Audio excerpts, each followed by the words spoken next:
You summoned me, my lord. Yes, I can see the colonizations of your worlds have been successful in recent weeks. Yes, my lord. The rebellion has retreated back to the land and seas at your request.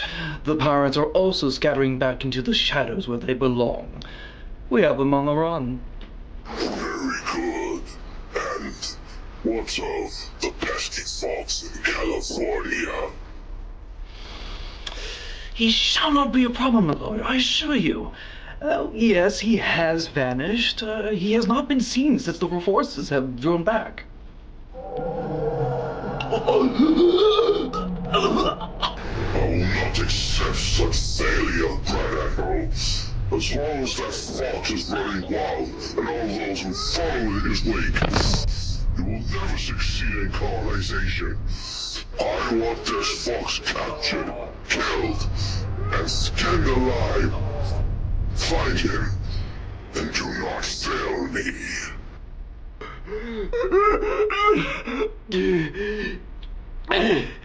By order of the Lord, find the bandit! Bring him to me alive!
What's up? It's BigJackFilms here, and welcome to another review. And today I want to talk about one of my all-time favorite literary heroes. It's not Spider-Man, it's not Superman, hell, it's not even Batman. In fact, if anything, this hero inspired the Dark Knight himself. I am of course talking about the legendary Robin Hood of California with the Spanish fox simply known as Zorro. Created by Johnston McCulley almost 100 years ago in 1919, Zorro was one of the first literary and iconic screen heroes in the world of entertainment. Inspired by the legendary rebellions against the corrupt governs in the 17 and 1800s, this man in black has been envisioned, adapted, and imitated countless times. And he was also one of the first screen heroes in the movies from the likes of Douglas Fairbanks, Tyrone Power, Guy Williams, Alain Delon, George Harrison, and Duncan Regehr. In fact, the 1940 remake starring Tyrone Power is in fact the film that inspired Bruce Wayne to become Batman and was the film that he and his parents went to see on the night of their tragic murder. Now, I will admit probably my favorite adaptation of the story and characters is the 1975 spaghetti western starring Alain Delon. However, I'm here to discuss and review the film that introduced me to the masked swordsman. And how appropriate considering the film is celebrating its 20th anniversary this year. With that said, let's take a look at the surprisingly smash hit from 1998 simply known as The Mask of Zorro.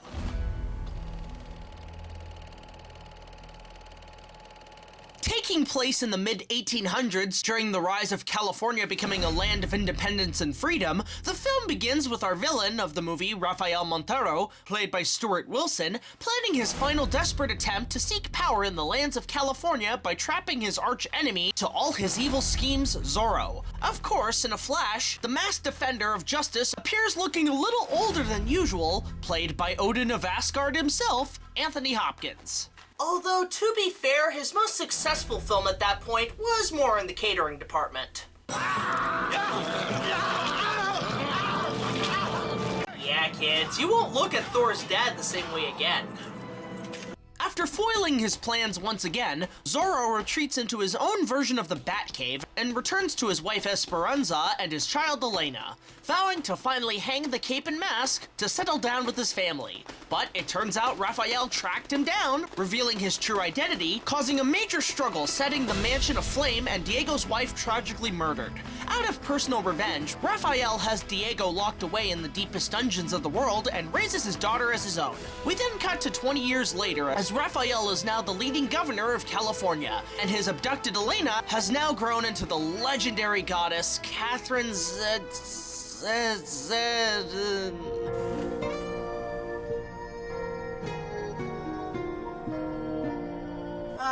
Oh, be still, my childhood heart.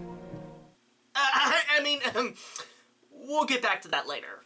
Meanwhile, we cut to two bandits known as the Murrieta brothers, one of which is played by Antonio Banderas, who make a living faking their captures for their rewards in gold and raiding officers of their corruption. However, they are suddenly ambushed by the commander of the military forces with the ruthless Captain Love, played by Matt Letcher, who shoots one of the brothers dead and bags his head as a trophy, leaving only the Banderas brother, Alejandro, to survive on his own. Drunk and broken, Alejandro encounters a wise old man who says he can teach him how to become a great warrior and to properly get revenge on Captain Love. It turns out this wise old sage is in fact Diego himself, Zorro, who escaped his prison in a very brutal manner. Returning to the caves, Diego trains Alejandro in the masterful skills of hand-to-hand combat and the gentlemanlike charm in order to pass the torch to become the next in line to don the Mask of Zorro. As the Fox makes his grand return to defend the lands of California in the name of justice, Diego himself has more personal plans of his own, as he vows to finally take revenge on Raphael and hope to retain the love of his lost daughter, Elena. Filled with stunning cinematography, an incredible score, and outstanding stunts and action scenes, all I gotta say is that this film holds up immensely. And for viewers like myself, being introduced to the Zorro myth for the first time, it was a non-stop, entertaining thrill ride from start to finish, and had me fascinated with this hero of California, with his swashbuckling perfection, and of course, the charm to win the ladies. Director Martin Campbell had lightning strike twice when it came to reviving a classic Hollywood hero, given also he revived the iconic spy James Bond with GoldenEye, starring Pierce Brosnan.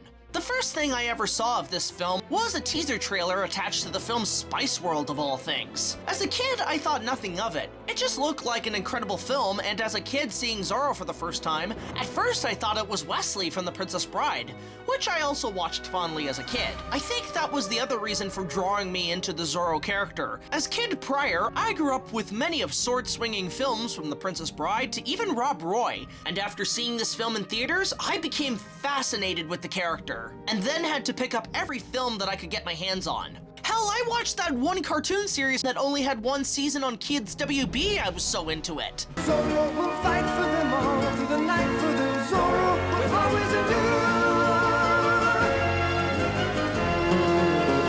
Zorro! But as a film itself, The Mask of Zorro is definitely an action-packed masterpiece with its dramatic and suspenseful story, fun and exciting action sequences, and some real legitimate and caring characters. Speaking of which, let's talk about them.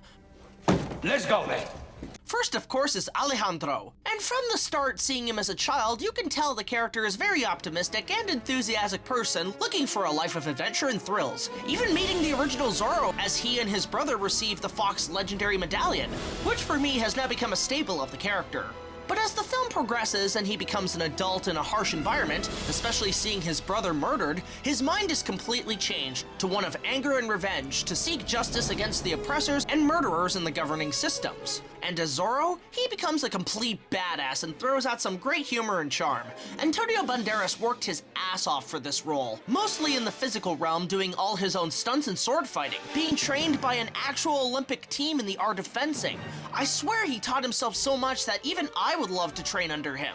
Then, of course, there's the Oscar-winning gentleman himself with Sir Anthony Hopkins as the original Zorro with Don Diego de la Vega. And honestly, just telling you guys the plot is an understatement. Here you have a man who has become a fallen hero who at the beginning of the movie, he loses. Yeah, Zorro loses in the first 15 minutes of the movie. How hard is that to sink in? I'm sorry. This guy has lost everything, and throughout the whole movie, you're just rooting for him to win and get his revenge on those who fucked him over. And all of this has got to be given credit to Hopkins, who at this point is a class act. Even 20 years ago, this guy was aging a lot, and he even managed to still look awesome as Zorro in the beginning of the movie. And even without the mask to protect him, he still comes off as intimidating. Well, for the most part. And of course, no hero is without one to save and to fall in love.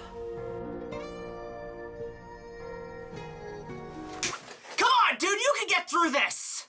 Okay, I'm not gonna try to harp on this as much as the nostalgia critic has. No! But yeah, there's no denying the amount of goddess-like beauty that comes from the incredibly talented and gifted Catherine Zeta-Jones. Even though she appeared in other films like The Phantom and the 1996 Titanic TV movie, this film hands down made her a superstar overnight. And I'll come out and say it, when I first saw her in this movie, she stole my heart and has never let go. She was, in fact, my first celebrity crush. Not only an incredible image of beauty, but my god could she act her heart out. Her character seems like a very gentle soul at first, but as the film progresses, you sense a presence of a lost soul, not knowing truly where she belongs in the world. In a sense, she seems much like Alejandro, seeking thrills and adventure, but once Diego enters the picture, her whole world turns upside down, and her fate is now split in two on where or who she will choose sides with. And only someone with the talents that Zeta-Jones has can pull it off with such grace, emotion, and also with such tragedy. Hell, even she ended up doing some major physical work with not only sword training, but also Spanish dancing and horseback riding, which some of it never made to the final cut. There's a deleted scene involving her and Captain Love in a sparring match at high horse speed that showed her efforts that sadly never made it into the film. So aside from her emotional talents in the realm of acting, you gotta give her major props for her physical endeavors. So while heroes and lovely ladies can get through their adventures, they aren't without their fair share of villains to combat.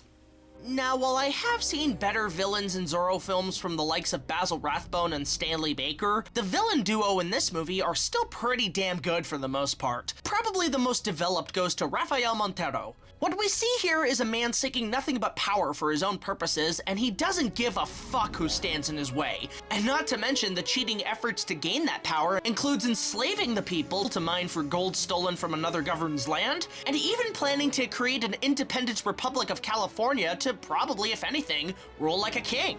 But to be honest, that's not why we hate him. We hate him for his more personal agenda. He has Zorro sent to the darkest dungeons, leaving him with these words in the wake of his capture. I want you to live with the knowledge that you have lost everything that you hold dear. I want you to suffer as I have suffered, knowing that your child should have been mine. Damn, dude, is that sinister or what? For me, what makes a great villain is not his lust for power or the amount of evil forces he commands. That's too cliche. But when the villain is able to basically break and fuck with the hero emotionally, that alone is the cruelest you can get to being one wicked bastard. You're a very sick person. But if Raphael is one to seek power and to be the manipulator to the heroes, then Captain Love is the mad dog that's taken off the leash. Nobody calls me Mad Dog. What Captain Love is nothing more than a monster. He takes such pride in literally hunting down his prey and tormenting them until they're physically broken or dead. I mean, this George Cussler wannabe has his enemies kill themselves and has their heads and hands filled into water jugs and wine containers. And on top of that, he fills said items with wine and drink. Jesus Christ, did this fucker go to school with Jeffrey Dahmer or something? But whatever the case, him and the new Zorro have a score to settle, and whenever they clash blades, you're in for quite a thrill ride. Which brings us to probably the highlight of the film, with the vast variety of stunts and sword fights. I know a lot of folks commented on my top 10 sword fights that I didn't include any of the fights from this movie. Well, consider this review an apology for that, because god damn, these were some next level sword fights for this movie. The movie is hands down covered in them from beginning to end. Every swing, every strike and parry is done to perfection, and you never miss a thing. Each one is thrilling, exciting, and wonderfully choreographed by the legendary Bob Anderson, whose resume includes the likes of Star Wars, The Princess Bride, Pirates of the Caribbean, The Lord of the Rings, and way too many more to count. Hell, he goes back to working with Errol Flynn, for God's sakes. This man was a true master, and any of those who worked with him have had a true honor in training with him. And on top of that, each fight scene is memorable. From the opening scene, the arresting of Diego, the training scene, the battle in Raphael's hacienda, all the way to the final battle in the mine. And in that scene, we get 2 sword fights for the price of 1 between the 2 heroes and villains. Plus, remember this classic shot in the trailers? God, that's epic. In fact, that bit was all Antonio's idea. Plus, the scenes are intercut quite well with the editing. And again, need I say more about this scene? Probably the most iconic scene in the film is the sexy sword fight between Zorro and Elena in the stables. Zeta Jones alone looking fucking stunning, but the choreography is beautifully executed and the dialogue is witty and charming. To me, this is the scene that made these two the movie stars they are today. It's almost like a dance between the two, and it mirrors in the actual dance scene that the two had prior. And come on, when Zorro continues to tease Elena, tell me that's not pretty hot. But aside from that, the stunts in this film are superbly well done. The punches, the jumping, the swinging, the riding, all of it is spectacular and keeps you on the edge of your seat, and it feels like something out of an Indiana Jones film. Which brings us to the backstory behind this film. During the early 90s, the New World Zorro TV series was pretty much wrapping up after captivating millions of people on television. But in terms of Hollywood films, there had honestly not been a Zorro film on a serious level since the 1975 film. Yeah, sure, there were likes of Zorro the Gay Blade and several other TV shows in the 80s, but there hadn't been a major motion picture of the title character in a long-ass time. Well, thankfully, the man who single-handedly made movies fun again in the 90s, Indiana Jones director Steven Spielberg, had commissioned the idea to bring the legendary hero back to the big screen for a new generation. There were several attempts and scripts planned, but it wasn't until Spielberg and his company at Amblin Entertainment really pushed the interest in Hollywood to bring Zorro back to life. After the rights were handed over to Sony and Columbia TriStar, the search was on for a director to helm the project, since Steven was a little too busy with the likes of The Lost World to direct. The studio originally suggested Robert Rodriguez as director, and even casted Sean Connery as Don Diego. Hell, there were rumors that Alain Delon was gonna take the role of Diego, which would have been a nice nod, if not good continuity with the 1975 film. But both director and actor dropped out and were replaced by their respective replacements. This, of course, led to the studio hiring Martin Campbell to take on direction since he had a major success with GoldenEye for MGM. The film had a mildly decent budget of around $95 million, which helped it become a decent success, making $200 million worldwide at the box office. Production was shot mostly in Mexico in 1997, and the sets play a major part in the film and look fantastic. Having visited Mexico myself, I can agree 100% that it felt like something out of an 18th century America or Spain. The sets in this film are gorgeous and show off beautifully in the scope of the frame. There's not much in terms of special effects in the film, but the biggest effect in the film is the explosive finale at the end, which was done all for real. The crew actually blew up the set after shooting Wrapped, and holy shit, as a kid and even now, it's one of the best explosive scenes in movie history.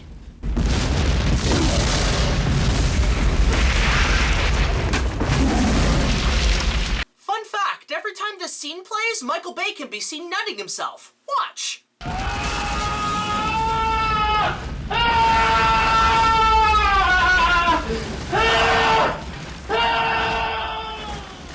You see?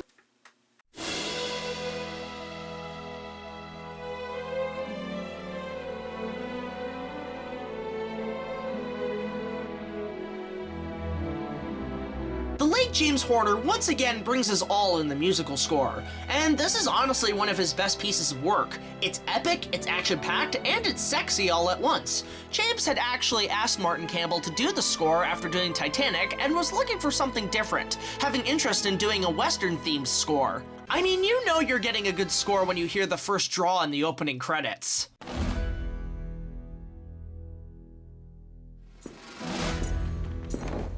And once the title appears, and that jaguar growl roars into the fire, the score is there to jack you up.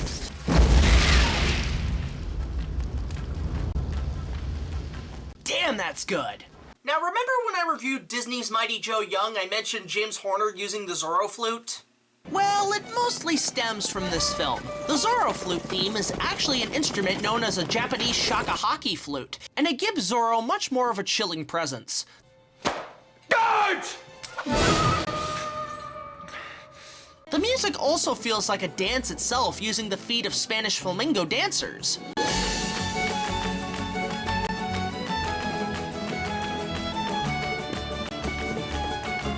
There is also the main theme of the film that gives it its heroic edge.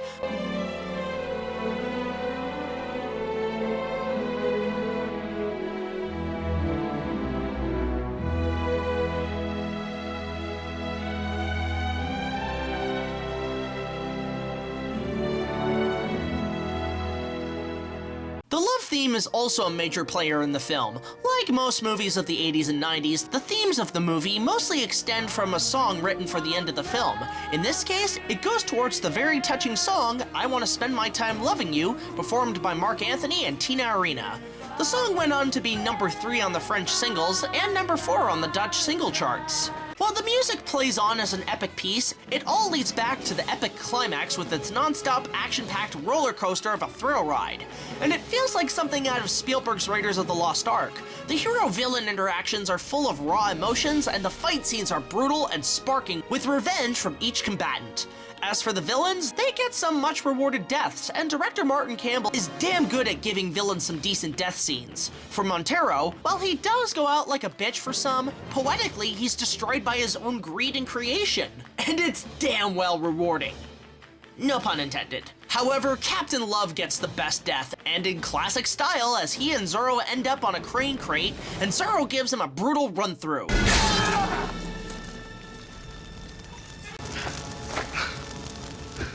Not to mention getting crushed by his own paycheck.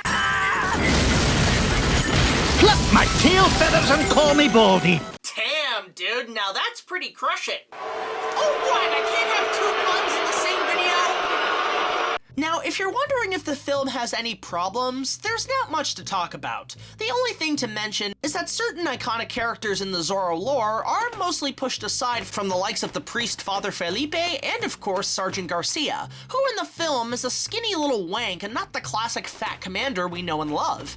And while the movie ends on a happy note, the original ending was quite bland and anticlimactic, having Zorro unmasked and leading the freed slaves to freedom in the desert. During early post-production, many of the test screenings didn't care so much, so they reshot the ending mirroring the beginning of the film, and it feels much more rewarding. Aside from that, there's not much else negative to say. Aside from the sequel, The Legend of Zorro. Oh, this is horrible. I think it's alternative. Yeah, it's an alternative to good. Yeah, maybe at some point I'll get to this film, but for now, stick with the Nostalgia Critic or the Blockbuster Busters review. I just overall want to give a retrospective of one of my favorite films of my childhood that still holds up 20 years later. Overall, The Mask of Zorro still holds up today as an action miracle of the late 90s. With the late 90s being the dark age of movies where every film was expected to crash and burn, this film came along and showed audiences that movies can still be fun. Filled with mountains of action, sword fighting, comedy, drama, and romance, this film delivers on all fronts, and to this day, holds a record as the most iconic Zorro film. As a kid, I frickin' loved it, and as an adult 20 years later, I still frickin' love it. This film gets a solid 10 out of 10. I keep hearing that Sony wants to reboot the franchise as either a period piece or a sci-fi future action movie, and while the sci-fi idea is total shit, I'm all up for a proper reboot. Because in this day and age, with the amount of superhero films that come out every year, Zorro is a hero that is really needed today, showing that you don't need superpowers or cool gadgets to be a hero, but just the use of a sword, whip, and romantic charm to save the day. But if they decide to go with the shitty Mad Max route, there's always this iconic film and the many incarnations before to hold you over. Definitely worth unmasking when you have the chance.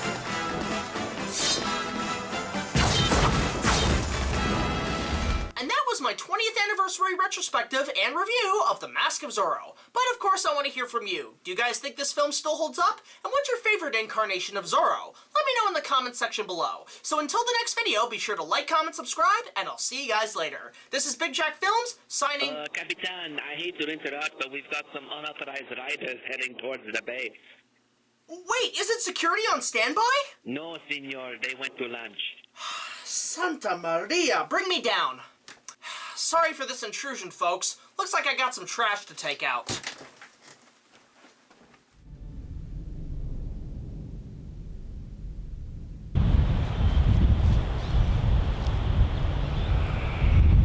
BigJackFilms, is it now? Is that the name you go by now, warrior? Well, it has been a long time. Capitan Roth! Such an honor to see you once again. Tell me, how's your wound from our last battle at sea? How could I forget when you and I fought on the schooner all those years ago, before you called me another plate before feeding me to that bastard shark? No matter, for my master has revived me. So, the rumors are true then. The Dark One lives. You will find out soon enough. Arrest him. Do you think it's gonna be that easy, Capitan?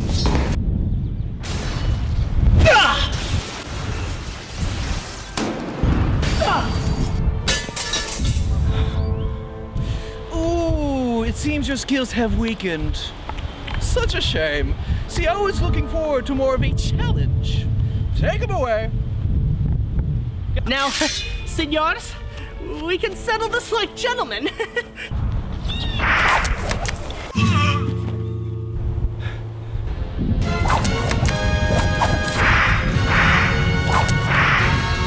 Zorro.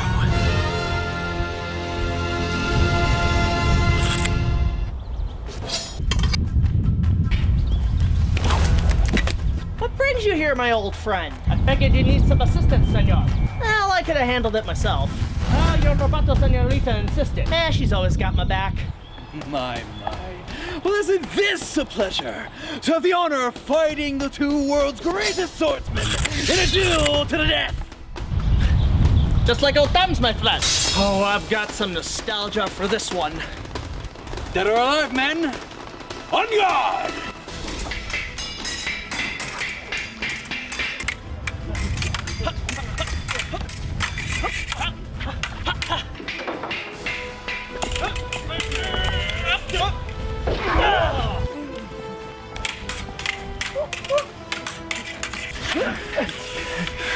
A little rusty, but improved, my old friend. I learned from the best. And who might the best be? By the legendary Fox Zorro! Ha-ha!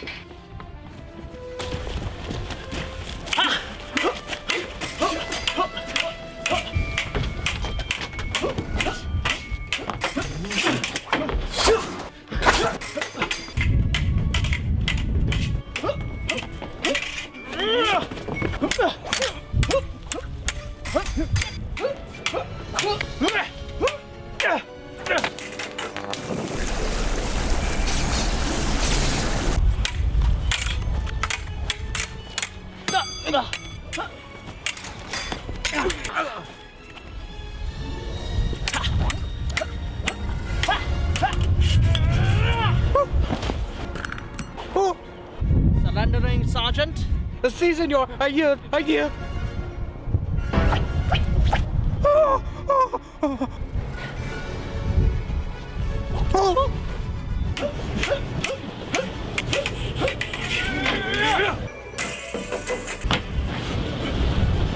Trained by the fox? I'll see to that you are skinned like a fox. I bet you really that you will not be able to avenge those I have killed 15 years ago.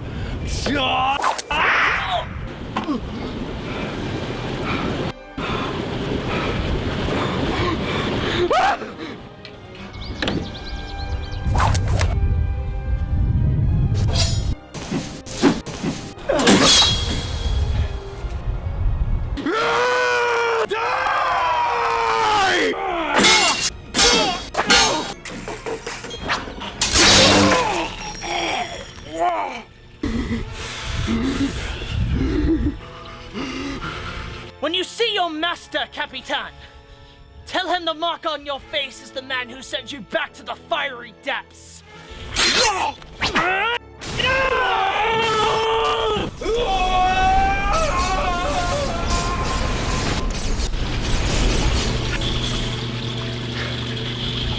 Glad to be of service, my friend. We'll meet again, senor!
have important information for you. You have failed to defeat the warrior yet again, Admiral.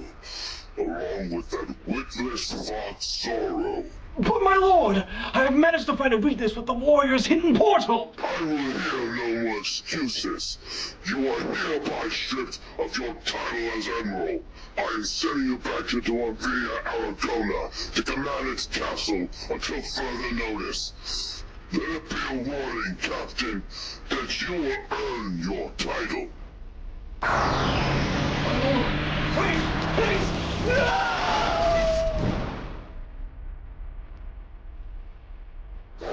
Cobra Commander! Yes, my lord. Send a message to the fleets of the Galactic Empire.